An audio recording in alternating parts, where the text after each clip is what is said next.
hojjenne waaqaa gaditti kan si qabdu sooressa xiyyaara bitti su barbaada si fedha si awwanamoo sumammaa kiinaa bite ijaara gamoo sooressaa dhiisteen deemtu eessayyuu nattu hiyyeessaa immoo boorsaasaa keessayyuu galtu gaafa dhuftu qocaadha suutattee deemtaa gaafa deemtu boorofa utaaltee baata sooressaan nakaawwadhu jettee kadhattaa hiyyeessaan morgaa masaa irraa baqatta kan nan ganne baashanii naafsiidha firrii maaloonu taraarami nuuf kottu birrii kan nan ganne baashanii naafsiidha firrii maaloonu taraarami nuuf kottu birrii keessumaadhaaf kottu birrii amma waan isin ajaa'ibu biyya kana keessa jijjiiramni jiroodha namoonni baay'een miidiyaarra ba'anii gaafaasaa garuu biyya kana keessa jijjiiramni jira akkamitti jira isa jedhuufi dhumarratti itti dhufa jijjiiramoota jiran kan bakka lamatti qoonnee ilaaluu dandeenya inni tokko jijjiiramoota sasalphoo jedhama inni kaan immoo jijjiiramoota gurguddoo yookaan ciccimoo jedhama. Jijjiiramoota sasalphoo keessaa muraasa isaanii yoon isinii kaasee amma fakkeenyaaf moluu naftaa mulamu gara firiijiitti jijjiirameera. Teeppiin gara moobaayiliitti jijjiirameera. Kaaseettiin gara miimooriitti jijjiirameera. Xalayyaan gara miisajiitti jijjiirameera. Sammuun deemuun gara harkaan deemuutti jijjiirameera. Faarfannaan gara sirbaatti jijjiirameera. Faarfannaan gara sirbaatti gaafan jedhu xiqqoo gaaffii isinitti ta'uu danda'a. Dur faarfannaa gaafa faarfannu akkasitti faarfanna. Inni kun faarfannaadha jechuudha. Amma immoo gaafa faarfannu akkasitti faarfannaa jechuudha. Kanaafiyyuu biyya kana keessa jijjiiramni jira jechuudha. Warri kun jijjiiramoota sasalphoodha. Jijjiiramoonni gurguddoo yookaan ciccimoon immoo maal fa'aadha jedhee akka gaaffii isinitti hin taanee fi muraasa isaanii isinii kaasuu hin danda'a jechuudha. Jijjiiramoota gurguddoo keessaa fakkeenyaaf amma dur qarshii 50 yoo qabaattanii 50 gaafan jedhu sheema kanaa jechuudha. Qarshii 50 yoo qabaattanii gabaa deemtanii dhaabii horii hidhattanii durrubaa ishee dhaluu geesse guyyaa lamatti galte itti buutanii meeqa gaafa isin jettan 50 isiniin jedhe. Isinis toleettanii 50 kiisiidhaa baastanii laattanii fi achii booddee fudhattanii galtuu isinii dhalti. Amma immoo jijjiirama dhufeerraan kan ka'e waggaa 12 mana barumsaa barattanii waggaa 3 afur yuunivarsiitii keessa kan galattanii achii booddee beeksisa galmooftanii qormaata dabartanii gaafa isin jettanii qofaatti si waamanii qacaramuu barbaaddaa dhiyeettu 50 qabdaa isiniin jedhe. Kun jijjiirama jechuudha. Dura amma 50 dorrobaa bitatte. Amma immoo 50 marcuma bitattu jechuudha. Garuu marcuma kana 50 hin bitanne. Gaafa 50 dhimmoo jechuudha. Kanaafuu yooma biyya kana keessa jijjiiramni jira. Inni kan biraanii faddaalaa irratti illee jijjiiramni jira. Dura amma waan isin ajaa'ibu faddaalaa tokko waamtanii mana yookaan mana naa bitii makiinaa naa bitii gaafa isin ittiin jettanii innis tole jedhee waan isin barbaadan isinii faddaalee isinii bitee ka'ee gaafa isin gatii dadhabbii kee gatii faddaalaa jettanii waa laachuuf ifettanii dhiisi isiniin jedhe. Maaliif ati immoo boru waa faddaaltii naa bitta boru waa na gargaar taa'e. Amma immoo jijjiirama dhufirraan kan ka'e mana nyaataa deemtanii nyaataa jettanii gaafa isin teessanii keessummeessaan dhufe akka defiisii boo barbaaddaa eeyyeettuun waa bu'i kaa gatii faddaalaa waa bu'i callaa bu'i isinii jedha. Amma durii faddaalaa nuu fudhatu amma immoo keessummeessaa fudhata. Kun jijjiirama jechuudha. Inni kan biraan amma gabaa irratti illee jijjiiramni jira. Gabaa gaafa isin isiniin jedhu harmootiin keenya immoo dur qarshii 50 qarshii 60 fudhatanii gabaa deemu achii booda waan barbaadan hunda isaa bitatanii duddarroof galagashanii ba'aa duddarroof galagashanii arganaa arraba baasaa galu. Amma immoo jijjiirama dhufeerraan kan ka'e qarshii 2000 3000 fudhatanii gabaa dhaqu achii booddee waama tokko duwwaa bitatanii feestaalii keessa kaa'atanii darbachaa galu jechuudha. Kanaafuu jijjiiramni jira biyya kana keessatti. Inni kan biraanii suuqii wayyaa irratti illee jijjiiramni jira. Amma durii qarshii 500 yookaan 1000 qabaattanii naan suuqii wayyaan bitadha jettanii suuqii wayyaa dhattu achii booddee surree bitattanii shamizii bitattanii caammaa bitattanii kootii bitattanii kaalsii amma paantiitti bitattanii qarshii 1000 hunda isaa guurrattanii shaanxaa tokko guutu fudhattanii galtu.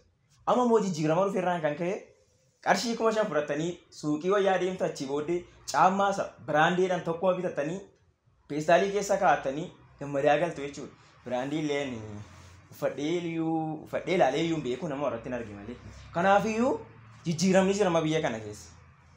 Kana qofaa miti gaama jijjiiramoota gurguddaa jira. Amma waan isin ajaa'ibu dura amma qarshii 25,000 30 qabaattanii seenteeriyaan dhuura magaalaatii mana pilaaswaanii pilaastuu bitattanii itti galtu.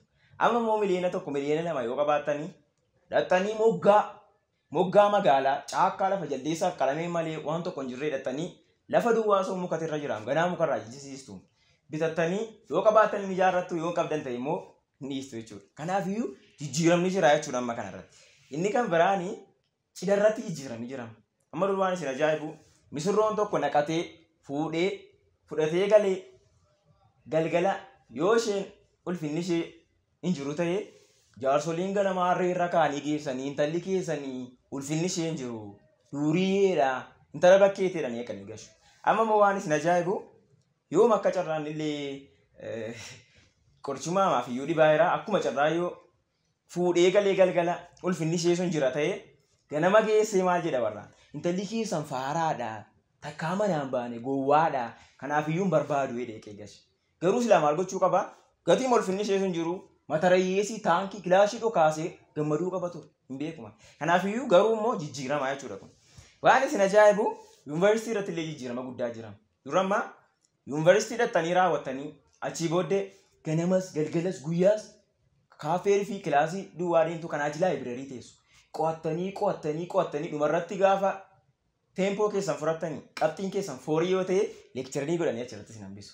Amma immoo ganama yuunivarsiitii dhattanii raawwattanii ganama rafaa ooltanii guyyaa rafaa ooltanii sa'aatii kilaasii qabdanii sa'aatii kaafee duwwaa kaatu kanaa achi dhumarratti gaafa teempoo keessan fudhattanii foortii fidi leekcharii ta'uu barbaaddaa isiniin jedhu dhiyeettuun foortii fidi kaasiniin jedhu. Amma dur fooriidhaan yuunivarsiitii irratti hafu amma immoo foortiidhaan yuunivarsiitii irratti hafu jechuudha. Kanaaf iyyuu jijjiiramni jira jechaadha. Durama waan isin ajaa'ibu namni mana ijaaruun jaallatu. Abaluu mana ijaarrattu yoo isin jettan lakkee maaliif mooraa fayyaa shintibeetii kan qabu mana ittoo kan qabu kutaa ciisichaa kan qabu waan hundumaa kan qabu isa mana kireeffamu kan biraallee boroodhaa kan qabu qarshii 200 kireeffatee itti galan manni dur namni.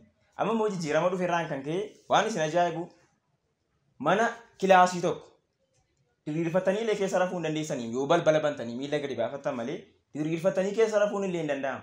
Kana qarshii 2,000 3,000 kireeffatanii keessa galtu. Amma dur manni guddatee isin jibbisiisa. Amma garuu mana xiqqoo keessa galtu jechuudha. Qarshii kun baay'eedha. Kanaafuu amma jijjiiramni hin jiru hin jedhina. Jijjiiramni jira jechaadha. Inni kan biraani durama waan isin ajaa'ibu nama 2 nama 3 taatanii hoteela deemtanii foon amma garaan isin diimatutti nyaattanii dhugaatii immoo amma dhaqee mormaan isin ba'utti dhuddanii kaatanii dhumarratti ibsaabii kee meeqa gaafa isin ittiin jettan yookaan 50 yookaan 80 isiniin jiru. Amma immoo nama 2 3 miti qofaama keessa hoteela dhattanii nyaata 2 jettanii biiraa 3 irratti dhuddanii ibsaabii kee meeqa yoo isin jettan 500 1 isiniin jiru. Kanaafuu amma biyya kana irratti jijjiiramni dhufeera. Kanaaf iyyuu jijjiirama gurguddaa jira jechaadha. Kanaaf iyyuu nyaanni illee amma rakaseera. Waa'ee nyaanni rakasuu kana irratti ni mucaa riyaakoo tokko mudannoo natti hima. Mucaan kun magaalaa wayii irra jiraata. Achii booddee hojii guyyaa yookaan qansiraa hojjetee jiraata. Hojii humnaa jechuudha. Achii booddee gaaf tokko hojiin hojjetu kun hin bade. Hojiin badee jennaan guyyaa 3 agabuu bule.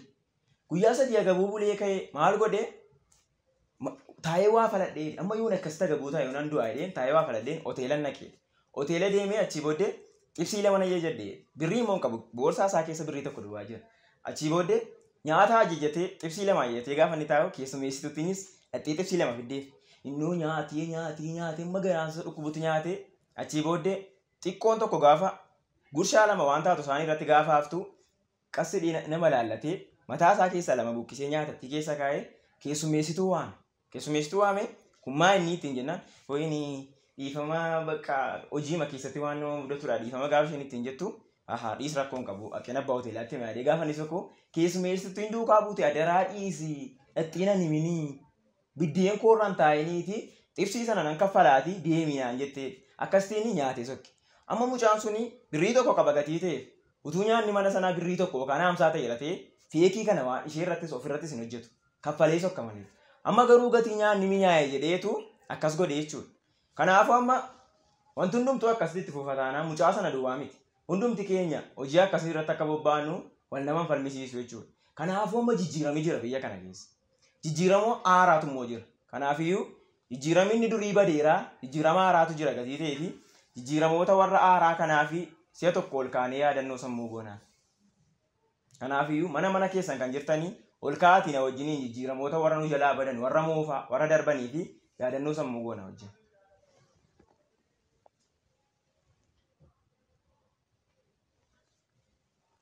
Kanaaf amma jijjiiramni jira jechuudha. Kana qofaa immoo miti amma waan isin ajaa'ibu jijjiiramni jira akkamitti jira jedhanii gaaffii isinitti taa'aa kan jiru jiraachuu danda'a. Jijjiiramni jira akkamitti jira jijjiiramni biyya kana keessatti lafa qabatee jira. Akkamitti lafa qabatee jira kan jedhuu fi jijjiiramni biyya kana keessatti ilaa akkasitti lafa qabatee jira.